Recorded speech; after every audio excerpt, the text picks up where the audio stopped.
Hello, my name is Adam Farrel-Wortman. I'm the Director of Horticulture here at the Tucson Botanical Gardens in Tucson, Arizona.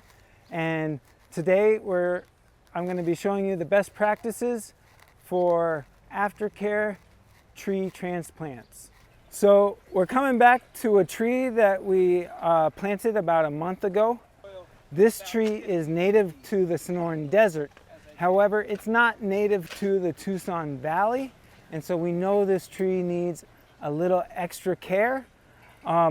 It's important to remember that hopefully you've planted a native tree, but that even though you've planted a tree that belongs in the space, that the tree still needs additional care to become established and healthy. So with this particular tree, we know that we're in a drier zone of the Sonoran Desert than it is from, and so we know it's going to need additional water long term, but especially additional water as it's establishing its roots underground. Okay, so we have a native tree, but we know it needs extra care. Now, how much extra care actually depends on the size of your transplant. Because it hasn't started from a seed in the space, then it is less, you could say it's less native to the space, or it just needs extra care until it's fully established in the ground because it's grown up somewhere else. So this tree came and was planted as a 15-gallon pot, which is my favorite size tree to plant. It's bigger than a little whip. But it's not so big that it needs a whole lot of extra care to reestablish, and it can spend most of its juvenile life in the space where it's going to spend its entire life. So we have our juvenile tree, and we know we need to water it a little more than it's going to get from the rain. And then we also know that because it hasn't established itself in this space yet, that we need to be watering it more directly at the root base of what we planted, because we know the roots haven't grown much farther than that. However, we also want to make sure that we're putting moisture where we want the roots to go. So we want these roots to go deep in the ground where water is stored for a longer period of time and moisture will be available for a longer point. So to do that, we need to water the tree very deeply. My suggestion is to either use a soaker hose or what they call a tree bag.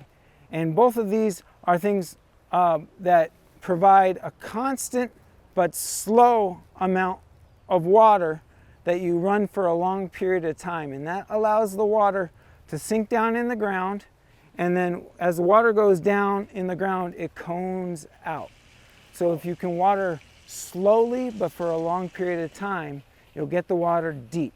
And as there's available water deep, the roots will follow it. We need to provide a little extra sustenance and supplement to the soil and the tree, because both of their conditions have changed due to the transplant. The tree is now exposed to the elements in a different way, and we had to disturb its root system as we pulled it out of the pot and put it in the ground. We had to disturb the soil by digging into it, and now we're watering it differently as well. So both the tree and the soil need some supplements so that they can both thrive. Long term, we care more about the soil because the soil is what's going to provide for the tree. But in the short term, the tree needs some supplements that go directly to it, not just to the soil. So it's time to talk about fertilization. We know we're going to be supporting the soil and the tree. We don't want to create a chemical dependence on fertilizer for either the soil or the tree. So we're going to be choosing an organic fertilizer and fertilizer that is very light in its macronutrient numbers. When you're buying fertilizer in the store, there's 3 numbers involved: nitrogen, potassium, and phosphorus. And those 3 numbers are listed on your bag. We call it the NPK. And we want those 3 numbers to all be in single digits for our native transplants. Probably the best supplement to use would be a compost tea that you make yourself at home if you have a compost pile. So if you have a compost pile, you can literally just take a shovel full of compost, put it in a 5-gallon bucket, fill that bucket with water, let it sit overnight, and pour that water onto your tree, and that is compost tea. You can get more elaborate with that if you'd like. We brew compost tea over a period of time, but you don't need to do that at home. You can just literally take a scoop of compost, stick it in a 5-gallon bucket, fill the rest of the bucket with water, let it sit overnight, and pour that water out onto your tree. That'll give you compost tea. To supercharge that compost tea, you can add 1 cup of molasses, black strap non-sulfured molasses. If you pour that into your compost tea, all the microbes in your compost will explode in population, and then you can pour that onto your soil and plant. It will feed the plant directly, but it will also feed the soil directly. Scaling back care. Our tree's been in the ground for a month, and so it needs the most care as it's growing past its potted root zone and it's establishing itself in the space. As that happens, we want to back off of our interventions with the tree. 1, because it is a native tree, and so hopefully it gets to the point where it needs hardly any extra care. We know it will need some because we're in a garden and a human space, and so whenever a plant is in a human space, it needs some care, but we want to give it as little care as we can. Because we just planted this tree, the soil is settling down, and we might find that the planted area is slightly below grade of the soil surrounding it. Because of that, we need to make sure that the root collar, that's the part where the trunk meets the root and it starts to flare out, isn't being buried by mulch or soil. If it is being buried, the tree has a hard time exhaling. You probably know that the tree is photosynthesizing, taking in carbon dioxide from the leaf, but when it's releasing its oxygen, most of that oxygen is being released from the base of the tree. And so we don't want to cover that base up with soil or mulch, because then it's like trying to exhale through a pillow. So we're just going to revisit the tree periodically and make sure that the mulch or soil isn't piling up around it. We'll just rake it away to start with. If it looks like it's becoming a larger issue, you can always put in a barrier that holds it back. Next, we'll talk about pruning.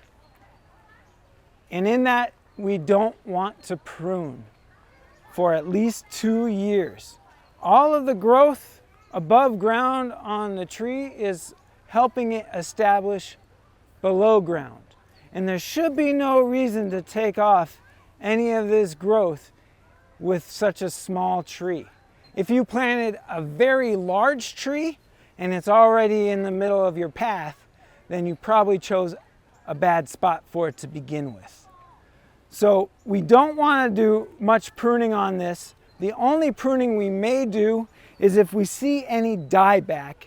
It's always okay to cut out dead. As our tree becomes fully established and fully grown, we're going to need to think about it's pruning.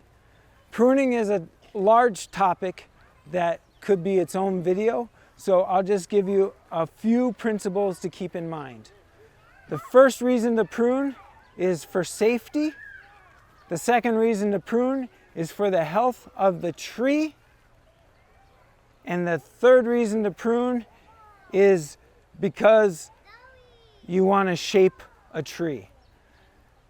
We want to avoid that third reason as much as possible unless you plan on pruning this tree all of its life. So the first principle is hazards and safety. If there is a broken limb or a very heavy limb hanging over a space where either cars are driving by or people are walking by, we want to constantly make sure that that limb is sturdy and safe. Otherwise, we want to cut it off. For the health of the tree, we want to avoid any open wounds. And so if there is rubbing going on, we want to cut that out. Or if there's broken pieces, that's both a safety problem and a health issue. So we want to give that a clean cut. Be happy with your newly planted tree continuing to look happy and healthy. Don't feel bad if you don't see a lot of new growth. We don't expect a lot of new growth to occur until the second or third year that it's been in the ground, because the new growth that's occurring to start with is happening underground. The roots are growing right now, and we want those to establish first. So if we're not, as long as we're seeing healthy on the top, even if we're not seeing anything new, that's perfectly fine. Chances are what's happening are the roots are growing underground. We expect our root system to actually be twice the size of what we see above ground. And so when we transplant a tree, the root system is, one, compacted in a smaller space than it wants to be in, and two, there's just less of it than there should be for the size of the transplant. And so the first year, the roots are growing hopefully out and down. Some common problems to keep an eye on for our newly planted tree is we want to make sure it's getting enough water. We also don't want it to be overwatered. Overwatering will show signs of actually smelling the soil and making sure that it doesn't smell rotten, because if it's smelling a little rotten, we know then it's being wet for too long a period of time. We want to make sure that the leaves aren't wilting. Maybe in the afternoon, in a hot day, they're showing some signs of wilt. And so then we're going to make sure we look at it in the morning the next day. If it's perky in the morning the next day, we know that it's maybe a little dry, but it's getting enough water. We don't mind a little bit of stress on our newly planted tree, because that's going to encourage its root zones to go searching out farther and deeper for water. We want to check the color of our leaf and watch if there's any discoloration. The signs of discoloration and the patterns of that discoloration will tell you if there is a nutrient missing in the soil.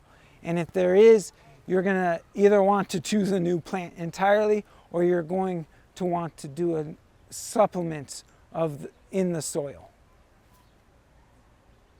I'm Adam Farrel-Wortman from the Tucson Botanical Gardens, and that is our Hort Hint.